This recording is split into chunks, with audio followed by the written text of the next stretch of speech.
Assalomu alaykum Uyg'ur radiosuning aziz anglovchilari. Kitob o'qish sahifamizda Islom va ayol huzuringizda. Avtori Bayroqtar Bayroqli, Tadbiriyay nashriyati. Ovozda Xadicha Uyg'ur. Birinchi bob ayol. Birinchi paragraf ayolning alohidaligi. Birinchi. Qiz farzand Alloh ato qilgan iltifot. İnsaniyetni Allah'ın g'azabiga duchor qilgan ishlardan biri ularning qiz farzandlariga tutgan so'g'aq muomalasi va ularni xolmasligi bo'lib, mana bu to'g'ri pozitsiya va muomalaga xotim berish, ayollar o'rtasidagi ayrimchilikni yo'qotish, ayollarni o'zi loyiq bo'lgan yuqori o'ringa ega qilish, shundaqla ularni erlarning zulm va adolatsizlikdan qo'g'dash Qur'onning nozil qilinishidagi asosiy maqsadlar qatoridan o'rin oladi. Qur'onda tarixning har bir davrida mavjud bo'lgan ayollar o'rtasidagi nohaq kamsitish va kamsitilishni ayiblaydigan mundaq ikki oyat bor. Osmonlarning va zaminning igdorchiligi Allohga xosdir. U nimani xohlasa shuni yaratadi. O'zi xohlagan odamga qiz farzand ato qiladi. Xohlagan odamga o'g'il farzand baxsh etadi yoki ularga o'g'il qizni aralash beradi. U o'zi xohlagan odamni tug'mas qiladi. U haqiqatan hammani bilguchi va hammaga qodirdir. Sura Shura 49 va 50 oyatlar. Oyatlarni astoydillik bilan o'qiganimizda biz tushunishga tegishli bo'lgan asosiy hukmlarning tuvanligidek ekanligini ko'rib yetamiz. Birinchi, Alloh mulk, ya'ni barliq shaylarning egisi. Mazkur oyatning osmonlarning va zaminning mulklarining Allohga mansub ekanligini bildiradigan hukm bilan boshlanishi kishining diqqatini tortadi. İnsanlarning arzusi, istiki, irodasi va moyilligi hech qanday kuchga ega bo'lmagan yaratilish tarafida Allohning yaratishni rad qilganligini ifodalaydigan pozitsiyaga qarshi Alloh o'zining olamdagi bu tartibining yaratquchisi va uning egisi ekanligini eslatadi. Shundaqla farzandlar yoki ota-onalarning ixtiyorligida bo'lmagan qiz yoki o'g'il farzandlik bo'lish masalasida kishilarning chin dilidan o'zi Allohga shartsiz taslim bo'lishni tavsiya qiladi. Ikkinchi, Alloh o'zi xohlagan yaratadi. Farzandning qiz yoki o'g'il yaratilishida irodaning butunlay Allohga mansub ekanligi to'g'risidagi hukm farzandlarning yoki ota-onalarning orzusi sirtida amillashgan yaratish hodisasi hamda orzusiga muxolif bola tufaylidan kishi namoyon qilgan norozilik pozitsiyasining mantiqsizligini ko'rsatib beradi.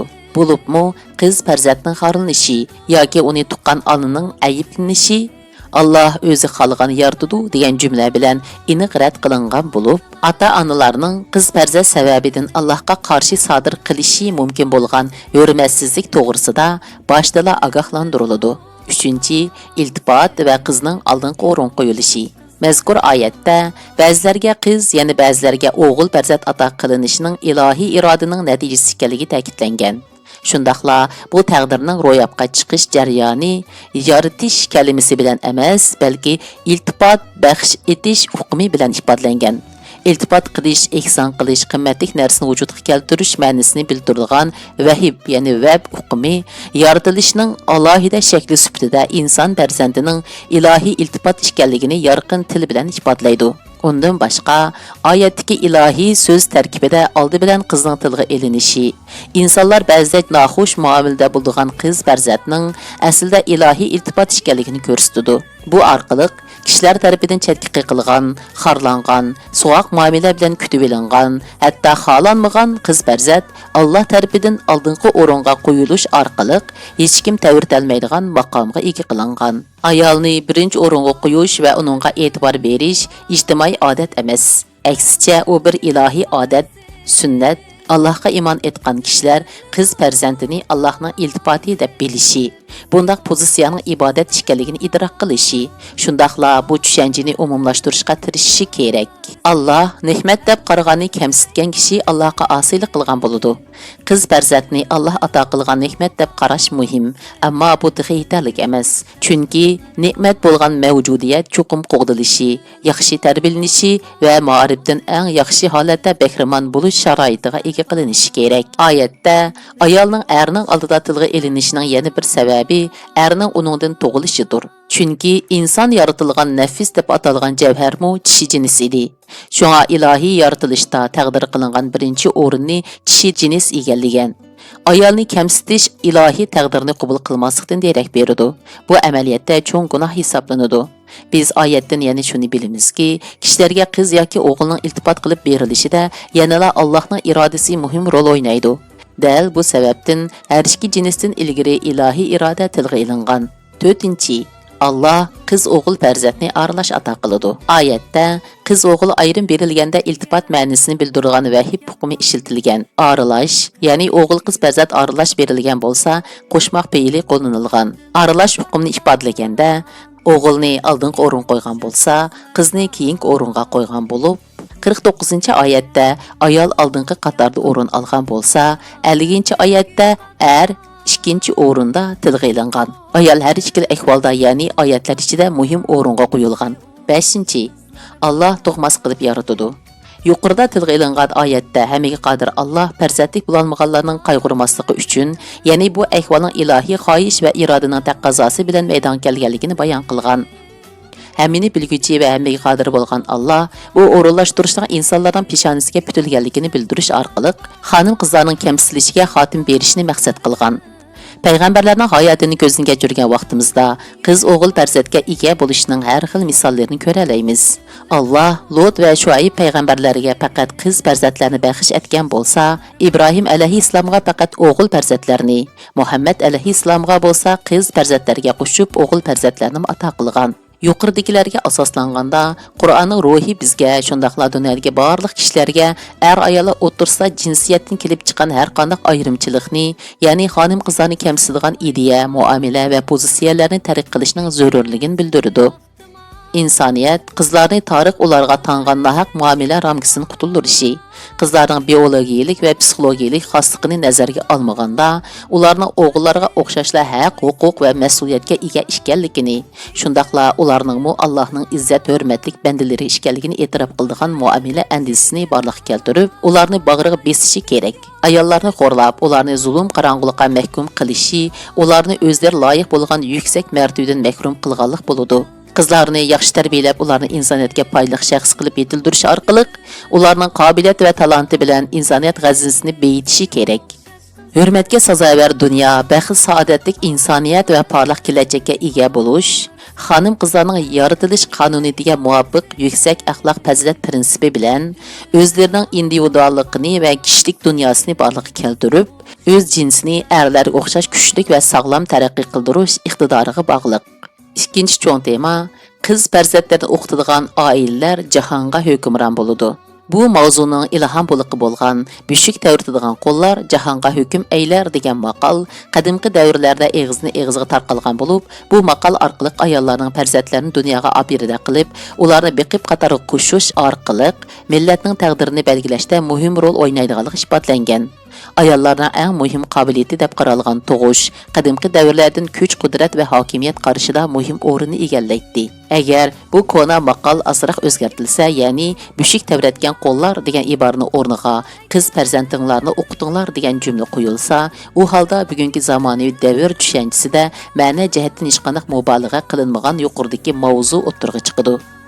İslam dunyosi qiz farzandlarga yaxshi ma'rif sharoitini yaratib berish orqali taraqqiyot yo'lida aqsab qilishga sabab bo'lgan omillardan birini supurib tashlashga muvaffaq bo'ladi. Nupusning yarmi ayollardan tarkib topgan dunyoda ayollarni hech bo'lmaganda erlarga o'xshash tarbiyalamay turib, insoniyat sog'lom, kuchli, ijodchan va yuqori madaniyat saviyasiga yetishga qodir bo'la olmaydi. Qiz farzandlarni o'qitish ayollarni tarbiyalash bosqichidagi tunji qadam bo'lib hisoblandi. Biz tuvandagi mavzulardan bu jarayonning zarurligini ko'rib yetalaymiz. 1. Ma'arif. Bilimning eshishi va bilimning texnika bilan iqtisodiy turmushga moslashishi xizmat sohasini intayin murakkablashtirdi. Bu otalar bolalarining holidan xabar ola olmaydigan, oila tarbiyasi butunlay onalarning zimmasiga tushgan vaziyatni borliqqa keltirdi. Bu sababdan analar maktab bilan oila o'rtasidagi munosabat va aloqani moslashtirishga majbur bo'lmoqda.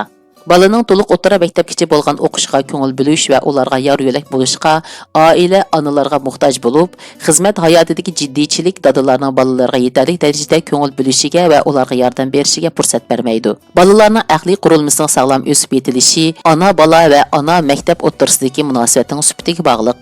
Bir ayolning ma'rif tarbiyasi ko'rgan bo'lishi, uning vaqti kelganda bolalarni o'qishga yordam berishi va maktab bilan normal munosabat o'rnatishida muhim rol o'ynaydi. 2. Dinning buyrug'i. O'qish ayolga farz. İbn Majah muqaddima 17-numur. Bu hadis xonim qizlarni o'qitishning vojib ekanligini ifodalaydi. Muqaddas kitabımızın ismi Qur'on bo'lib, Qur'on uqumimi o'qish degan ma'noni bildirdi. İsmi eng ko'p o'qiladigan va birinchi so'zi o'qish buyruqi bo'lgan muqaddas kitobning xonim qizlarning ta'lim-tarbiya sohasida chetga qiqishini tasavvur qilg'ili bo'lmaydi, albatta. Payg'ambarimiz Qur'onning bu buyruqini yuqoridagi hadis bilan izohlab, xonim qizlarni o'qitishning vojib ekanligini bildirgan. İnsaniyat ve İslam dünyası əsrlərdən bu yan xanım qızlarının təlim-tərbiyə məsələsiga sal qarab, ularni bu ziyankeşliklərə duçar qıldı. Tunji buyruqi o'qish bo'lgan muqaddas kitobning va ilm tahsil qilishning ayolga farz ekanligini aytgan bir payg'ambarning agashkuchilarining dinga yot bundoq odatni borliqqa keltirishini hech qanday shaklda tushuntirgil bo'lmaydi. Nüfusunun yerimi xanım qızlarını tərkib tapqan turub, şu yerim nüfus yeterlik ma'rif tərbiyəsiga ega bo'la olmagan bir jamiyatning madaniyatlik saviyaga yetilishi mumkin emas. 3. Haq huquqini talab qilish. Erlar hukmronlik qilgan jamiyatlarda ayollar azaldan zulmga uchrab, har xil shakldagi zo'ravonlikqa duchor bo'lib kelgan. Ayollar tatqan azob oqibatlarini hech kimga anglata olmagan, haq huquqini talab qila olmagan. Bu sebepten ular duçar bo'lgan zulm, uvalchilikni ichiga yutishga majbur bo'lib kelgan. Bu ahvol insoniyatning taraqqiyatiga to'sqinlik qilib, ularni ilohiy musibatlarga duchar qilgan. Dal bu sebepten ilm tahsil qilish ayollarga o'zining haq-huquqini talab qilish, dunyoni bilish va o'zining inson ekanligini tunib yetish fursati bilan ta'minlagan. Xanım qızlar o'qish orqali ilm ma'rifatlik bo'lib, istiqbolni ko'rishga sazovar bo'lib, inson bo'lishning huzurini tuyib, his qilish fursatiga erishdi. Shundaqla o'zining fikrini yoqlash va individuallikka ega bo'lish sharafini his qilishga boshladi. 4. Ilm tahsil qilish, axloq jihatdagi ojizlikni azaytish. Ma'rif tarbiyasi ko'rgan bir qism xonim qizlar xizmat hayotiga qadam bisib, xizmat jiddiychiligi sababidan g'aybatxo'rlik gunohidan xoli bo'ldi. Chunki o'qish fursatiga ega bo'la olmaganlikdan uyda o'tirib qolgan ayollarning ko'pinchisi g'aybat bilan mashg'ul bo'ladi. Garchi oila ayol bo'lsa-mu, lekin ma'rif tarbiyasi ko'rgan ayollar uyda o'zini tarbiyalab yetildirishni davomlashtirdi. Ular qo'shnidarchilik munosabatida inoq va axloqli bo'lib, do'stona paranglarda ilm ma'rifatlik bo'ladi. Ya'ni nodon ayol suxanchilik qiladi, o'qigan ayol o'zining bilimini oshiradi. Agar ma'rif diniy tarbiya bilan bir butun gavdaga aylantirilmasa, u ayollarni axloqiy jihatdan yuqori ko'tarishning o'rniga ularning ojizligini cho'ngaytib ma'rif ilib kelgan afzallikni eng tuvanchakka tushirishi mumkin. Bu nuqtada ma'rif tarbiyasi ko'rgan xonim qizlarni paylab turgan yushurun xatarni tilga ilib o'tish zarur. Maktab tarbiyasi xonim qizlarni haqqovur qilib qo'ymasligi kerak. Xonim qizlarning kishilik mijoz xarakterining sog'lom yetilishiga foydasi bo'lmaydigan, uni adablik va kamtar qilmaydigan foydasiz bilim xonim qizlarga manfaatlik bo'lishning o'rniga oila turmushiga ziyon yetkazadi. Ayollar ega bo'lgan bu foydasiz bilim ularni zich uyushtirishning o'rniga ular orasida jidal majra keltirib chiqaradi. Biz eri ayolga hurmat qiladigan, ayoli eriga mehr muhabbat va sadoqat baxsh etadigan madaniyat bilimlariga to'liq muhtoj.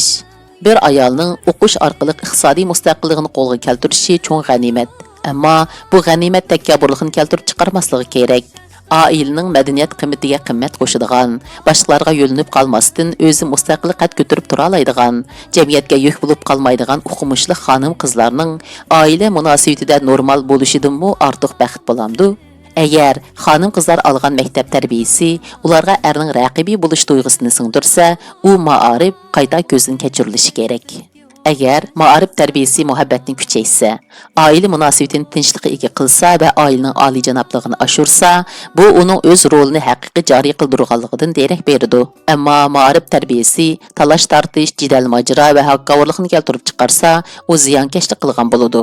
Agar universitetning o'quvchisi bo'lgan bir ayol erining qahvasini xizmatchilariga tayyorlatqizmay, o'z tayyorlab bersa, u ayol ma'rif tarbiyasi ega qilgan latofat, nazokat va kamtarlikni o'ziga singdirgan bo'ladi. Ayol kishi ega bo'lgan bu latofat baliq dard va ko'ngilsizliklarni xuddi aptob qorni eritib yo'q qilgan o'xshash eritib yo'q qiladi. Yo'ldishi ochiqlanganda jim turolishni biladigan, vaqti kelganda talablarini eriga qabul qildira oladigan hamda ahvol qarab ish qilishni biladigan tarbiya ko'rgan ayol suyishga tegishli bo'lgan ayol bo'lib hisoblanadi. Bilim zo'r kuch bo'lib, ayollari bu kuch-quvvatga ega bo'lgan jamiyat dunyoni idora qilish salohiyatiga ega bo'ladi. Bugungi o'qishimiz mushargich bo'ldi. Kelaqatda ko'rishaylik. Xayr xo'sh, Alloh omonat. Charchesimi vaysamay, hech gözünü mahtıma